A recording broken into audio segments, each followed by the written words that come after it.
Oh, hey. I'm back.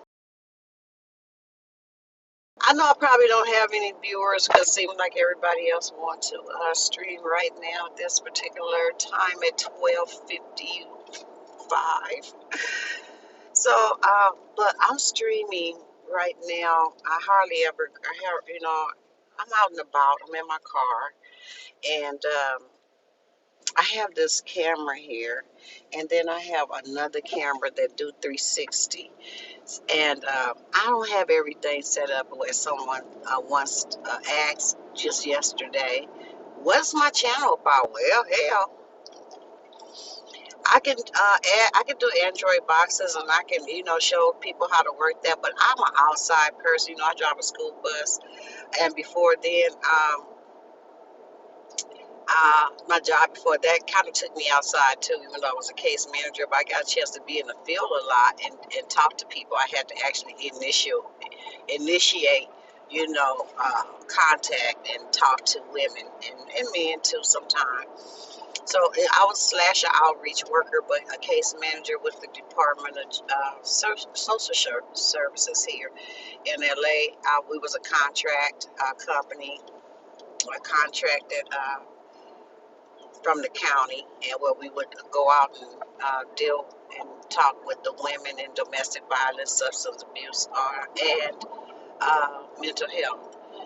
And so, I do have that experience. I can just really go out and just about talk to anyone. And right now, I'm getting ready. I'm preparing. We have to keep our distance now. I understand that. I also worked in childcare, and I work with children from ages, from the time they can go to school, preschool, to adults. Because of their and a special need, they can go to school until they're at least 22 years old.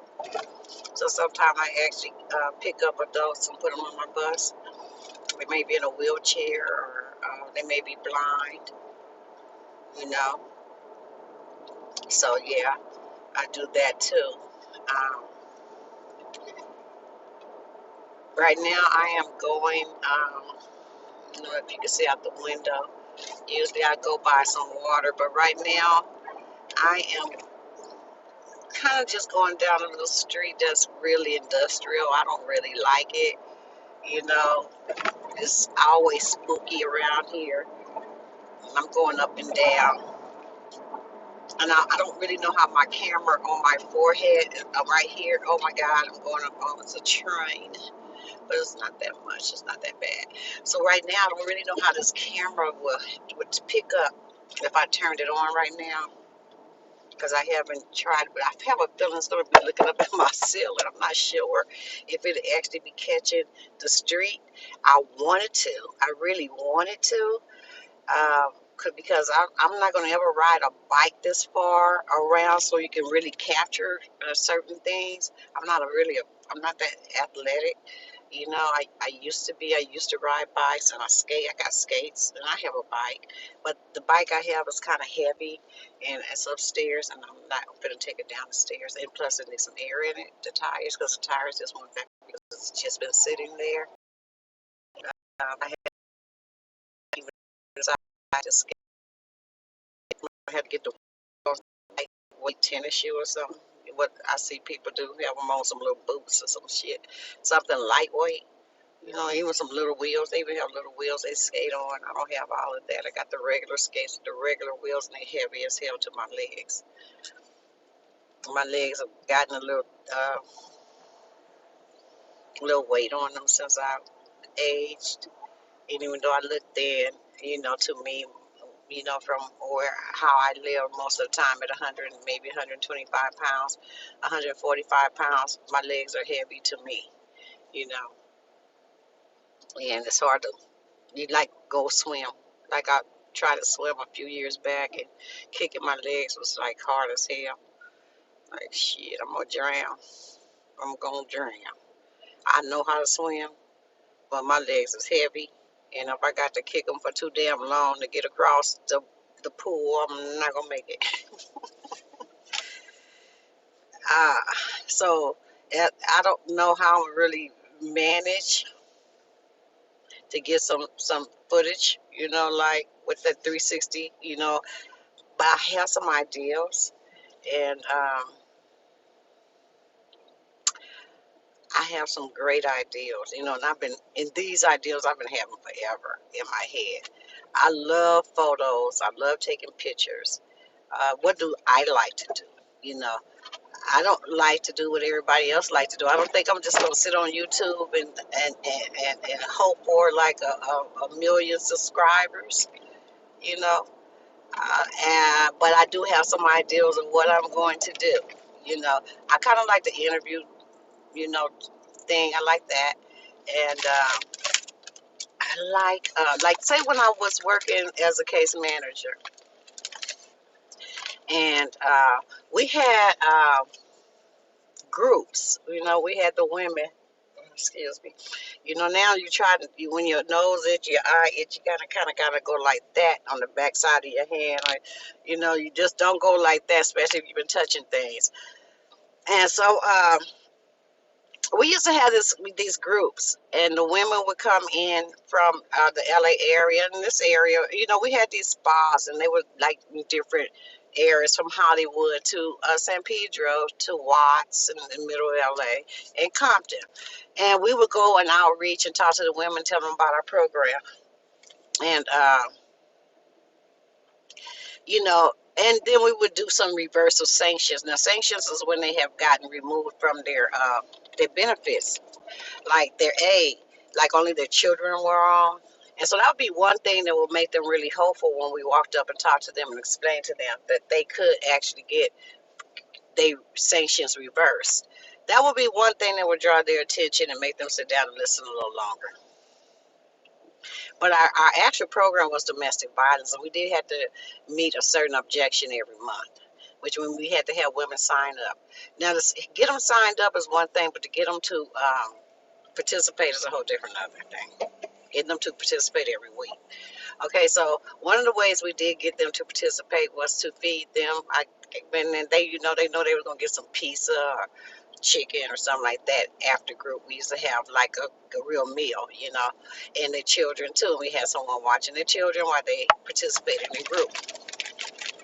And that started off like that when we started the program up, because the program started up right around the time that they were getting ready. They made it a lifetime, a once in a lifetime or something like that, where our temporary aid, they changed it to temporary aid. When at first it wasn't temporary aid, you can get aid forever, and as many children as you have is as much aid as you get. Like every child can get added on to your aid benefit pack when you had them.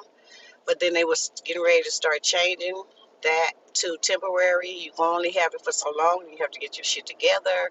Even if so, then they had extended these programs out where if you have domestic violence, substance abuse, or mental health, you need to get help. You can get help. We offer this to you, and that you can get yourself together so that you can be fully self-sufficient. So that's what that was about. And so you had people that would play games, and you had people that really needed mental health, and and we didn't really deal with a lot of substance abusers. If we were most of the time we encounter women, they really wasn't a substance abuser. Really, they were needing help. They just didn't know they needed help.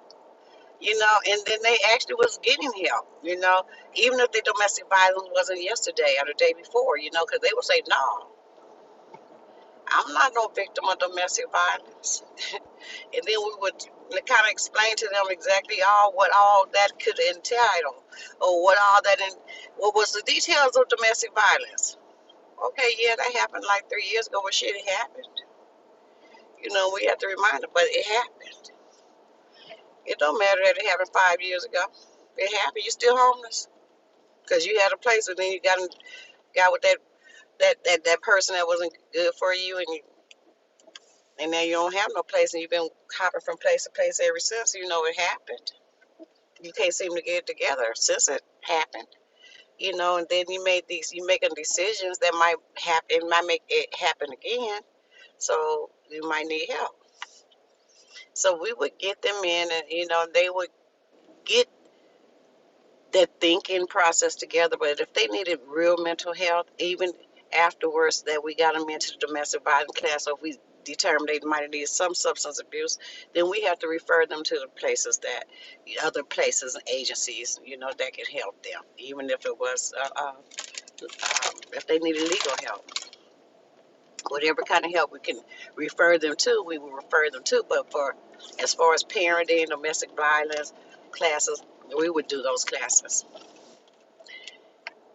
And the group had gotten them. And I'm saying this to say this, we had ways of getting them to sign up was to get their sanction reversed. But now in order to continue on, you have to still stay involved. If you don't want to go and participate in the game, like if you can't, if you're just not stable enough, then you can at least come here twice a week, and then you won't have to. But you do have to come. But it started out to be a problem because we were given tokens, and then we had vouchers for taxi cabs, bus tokens, and then they ate. So, and then we had other services and other ways of getting them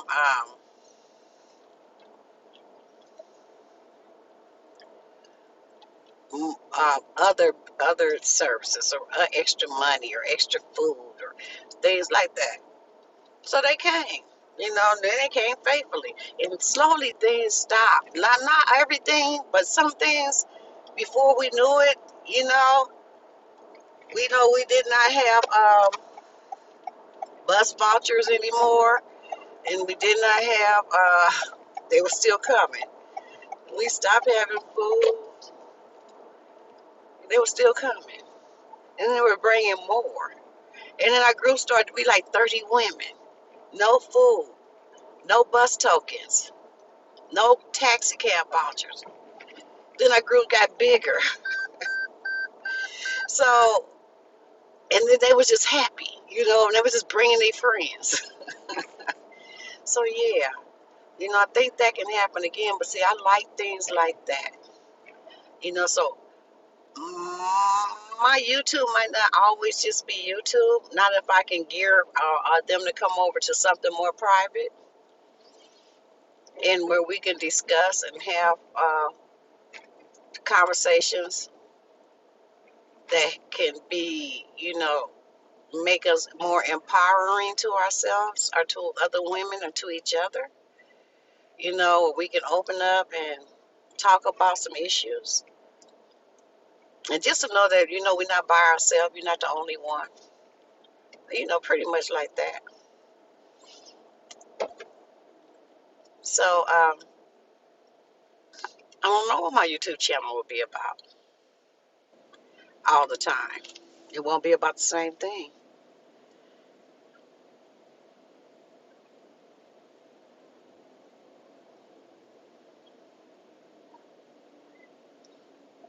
It's strange because I seem to be talking to myself. But I'm recording and it's showing up on my car as if I'm having a conversation right now. That's strange. But yeah, so I'm gonna get out here. I'm gonna see what my camera pick up right here in a minute, and I'm gonna hang this up and I'm gonna get on this, and then I'm gonna go back home and you know.